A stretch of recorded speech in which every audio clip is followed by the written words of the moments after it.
เคยบ่ที่เขาใจดีกับคนอื่นแต่ว่าเขาใจร้ายกับตัวเองเขา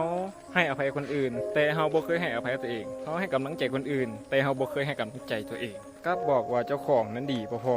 การที่เขาฮักตัวเองมันบ่แม่นการเห็นแก่ตัวแต่มันเป็นการเห็นคุณค่าในตัวของเขาเองนั่นก็คือการที่เขายอมรับว่าเขาก็แค่คนคนหนึ่งที่ผิดพลาดได้เมื่อยได้ล้มได้และก็ลุกขึ้นใหม่ได้คือกันเมื่อเจ้าฮักตัวเองหลายขึ้นเจ้าจะบ่ยอมให้ผู้ใดมาเอาเปรียบเจ้าจะมีความมั่นใจในตัวเองหลายขึ้นและเจ้าจะบ่เอาตนเองไปเปรียบเทียบกับคนอื่นเจ้าจะเลือกสิ่งที่ดีต่อตนเองเพื่อให้ชีวิตมันดีขึ้นบ่แม่นว่าเลือกเพื่อย่านที่จะเสีย